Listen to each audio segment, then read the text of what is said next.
Welcome to the deep dive. Today we're plunging into a topic that, well, it really touches every single one of us. Natural resources and the threats they face. Our mission for this deep dive, it's basically to unpack the core challenges our natural environment is up against and also explore the multifaceted solutions.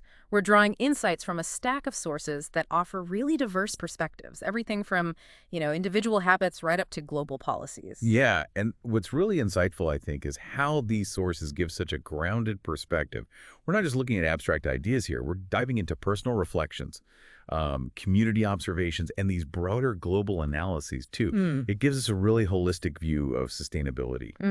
Expect some surprising facts and clear connections that bring some genuinely complex issues into, well, sharp focus. Okay, let's unpack this then. What exactly are natural resources? We sort of know, but why are they so incredibly important to us? That's a great starting point. Fundamentally, they're the materials and components just out there in the environment. Hmm. Without human intervention, they are the absolute bedrock for life itself, for our economies, and crucially for ecological balance. Right, like soil, forests, things we might take for granted. Exactly. Think about the soil growing our food, Yeah. the forests regulating climate, or the minerals fueling industries. Their value often goes unnoticed until they're threatened. And that's precisely where we find the major challenges identified in our sources. Pollution, just pervasive pollution, Hmm. escalating overconsumption, and this sort of uncontrolled, unplanned urbanization. These issues really set the stage for, well, everything else. Okay, so that brings up something I think a lot of us grapple with, adopting an eco-friendly lifestyle. It can feel like a huge mountain to climb, can it? Do the sources offer any maybe counterintuitive takes on that? Is it really as hard as it sometimes feels? Well, the sources make a pretty compelling case that it's less about some monumental effort and more about um, rewiring daily habits, small Oh, things. rewiring habits, how so? It might feel like a big decision at first, consciously choosing, Hmm. but small, consistent actions like, say, swapping plastic bags for cloth ones, they quickly become automatic. Ah, like muscle memory. Exactly. The psychology shifts from willpower to just autopilot. It's not about achieving perfection overnight. Even those seemingly minor tweaks, they add up collectively. We see it in students choosing to bring food from home, cutting down on packaged waste, or people opting for a bike ride instead of the car. Which is good for them and the planet. Precisely. It's often a double win, healthier, more economical too, not just eco-friendly. It's striking how those small choices can compound. But looking at communities, what's the awareness level like on the ground? Is everyone on the same page, or do you still see those stark contrasts? Oh, it's definitely a mixed bag. It really reflects that human tendency to react more to, what's right in front of us. Awareness is growing, certainly, Yeah. but you'll still spot things like, well, a neighbor may be overwatering their lawn for hours, a clear waste. Yeah, you see that. But then right next door, you might find someone who's installed a rainwater tank. That's proactive, responsible. Schools are getting involved too. Simple things like lights off signs. Municipalities send out recycling brochures. These are all positive nudges. But are they enough? Well, that's the key insight, really. The sources suggest people often only fully engage when a crisis hits them directly. It really underscores the need for proactive education. Not just abstract global threats, but campaigns that show tangible, immediate benefits for the local community. We need to change habits before it's too late. That point about crisis-driven awareness is really crucial. Individual choices ripple out, sure, but some challenges need a much bigger scale. Which brings us to one of the biggest global issues, the climate crisis, particularly around energy. Why is shifting from fossil fuels to renewables so critical, like fundamentally critical for the whole world? It's critical because our current reliance on fossil fuels, coal, oil, natural gas, it's just fundamentally unsustainable. When we extract and burn them, they release enormous amounts of CO2 and other greenhouse gases. The ones that trap heat. Exactly. They act like a blanket, trapping heat, accelerating the greenhouse effect. That's what directly drives climate change. And it's not just emissions.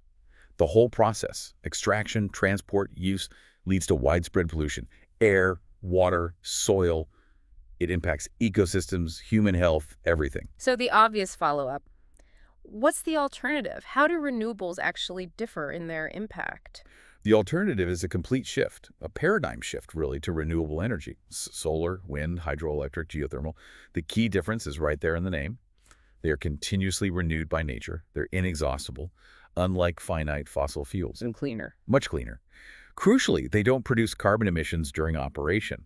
They don't generate the same level of harmful pollutants. We've seen countries think Germany, Denmark make incredible strides. They've significantly cut their carbon footprints through massive investment in renewables. So the potential benefits are huge. Absolutely. A global shift means less pollution, slowing climate change, energy independence for nations, and, interestingly, long-term economic savings as the tech improves and costs drop. If I can browse. Well, it feels non-negotiable for planetary health. A global shift is powerful. But let's play devil's advocate for a moment. If Yeah. we don't make this shift fast enough, what does global warming actually mean for us? Around the world, what are the tangible impacts? The consequences are, Mm-hmm. well, they're far-reaching and frankly alarming. Mm-hmm. First, accelerated glacier melt. That means rising sea levels. We're talking about entire low-lying island nations like the Maldives facing potential submersion. Wow. And major coastal cities like Miami are already dealing with increased flooding risk. It's not hypothetical. Second, the rising temperatures disrupt the whole climate balance. More frequent, more intense extreme weather. Like floods, storms? Exactly. Devastating floods, powerful superstorms, prolonged crippling droughts. Think about those terrible Australian bushfires in 2019. Yeah, horrific. A stark example of these impacts. Beyond that, agriculture suffers crop losses. Less water. That hits food security. And our health is at risk too. More heat-related illnesses, especially during intense heat waves. It's interconnected. It really paints a picture of interconnected impacts. Okay, shifting focus slightly. From global climate to how we build our cities, how does unplanned urban development impact resources? Unplanned urbanization, basically. Rapid, uncontrolled city growth is a major driver of resource degradation, its most immediate effect. The rapid destruction of forests and green spaces. They get bulldozed for buildings, roads, infrastructure. Which hits biodiversity hard. Exactly. It decimates biodiversity. And it also severely limits the planet's natural ability to absorb carbon dioxide. Think about the Amazon rainforest. Yeah. Its reduction, partly due to this kind of expansion in agriculture, is a global concern. It's vital for oxygen. And what about pollution in these areas? Big problem. Often, the infrastructure can't keep up. Inadequate wastewater treatment leads to severe pollution of local water sources, makes them unsafe, damages ecosystems. Plus, you get more air and soil pollution from just poor waste management. More people, more waste, not enough systems to handle it. It degrades nature and, ironically, often lowers the quality of life it's meant to improve. That really brings home the systemic side, especially for something vital like water. So, what practical steps should local governments be taking? What should they prioritize to protect water? Local governments are definitely on the front lines. A crucial step is actively promoting water-saving tech. In homes, in businesses. It's not just about awareness posters. It's making things like low-flow shower heads, faucet aerators accessible, maybe even free distribution programs. Direct intervention. Yes, and expanding rainwater harvesting systems. Collecting roof runoff for non-potable uses gardening, cleaning can significantly offset demand for treated drinking water. Public awareness campaigns, sure, like don't waste water. Slogans, they help shift mindsets. And for bigger users like agriculture. Absolutely critical. Supporting efficient methods like drip irrigation. It uses drastically less water than traditional flooding techniques. Massive savings potential there. And finally, maybe implementing fair but firm penalty systems for excessive use.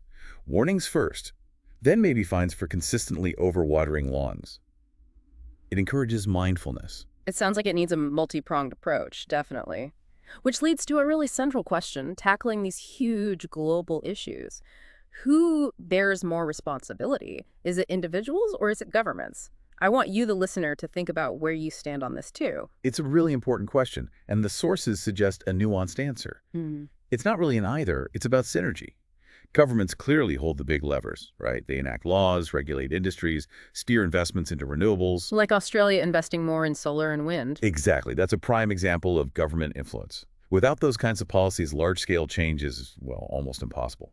However, the cumulative effect of individual actions, it can't be overstated. How so? Every single choice, reducing plastic, recycling carefully, saving energy, when you multiply that by millions or billions of people, Yeah. it creates a colossal impact. Think about energy-efficient light bulbs.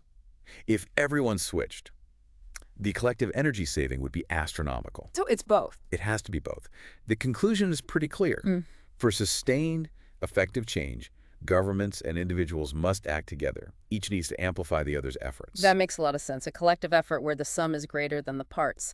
What about societal movements, campaigns? How effective can those really be? Oh, they can be incredibly effective. Often they're crucial catalysts. Okay. An individual acting alone might feel voiceless, right? Yeah.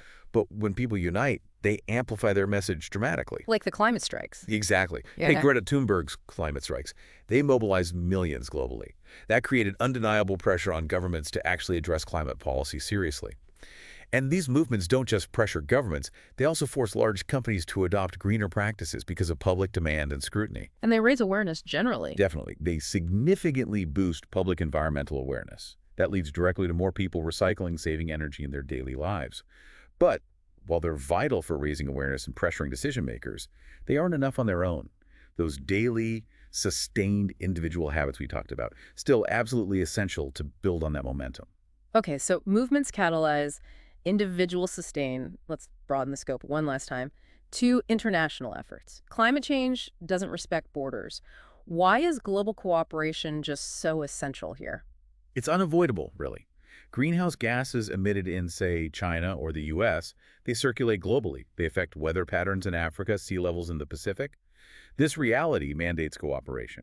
Nations have to set common goals, share responsibilities, ensure transparency. Is that what the Paris Agreement tried to do? Precisely. The 2015 Paris Agreement was a landmark. Almost every nation agreed to work together to cut emissions, limit global temperature rise ideally to 1.5 degrees, maybe 2 degrees Celsius, and report progress transparently. And what about this idea of differentiated responsibilities, especially between developed and developing nations? How does that fit in? That's a critical piece. Often contentious, but absolutely necessary for genuine cooperation. Developed countries, the U.S., European nations, others, they've contributed the vast majority of historical emissions since the Industrial Revolution started. So arguably, they bear a greater responsibility. Okay. At the same time, developing countries need energy to grow their economies, lift people out of poverty, but they also want and need to transition to sustainable models. So this means developed nations really need to provide financial and technological support to developing ones.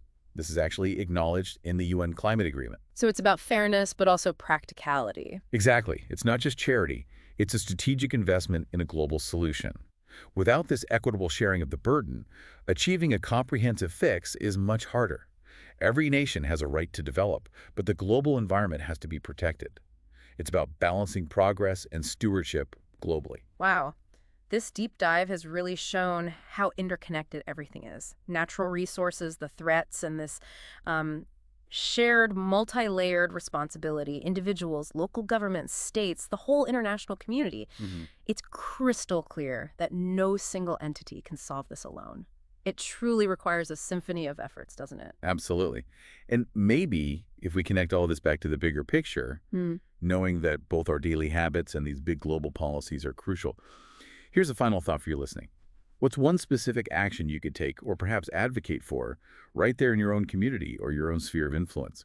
Something concrete to help protect natural resources and combat climate change. That's a powerful thought to end on. We really encourage you to keep exploring, keep reflecting, and maybe start some conversations about the insights from this deep dive. Thank you so much for joining us.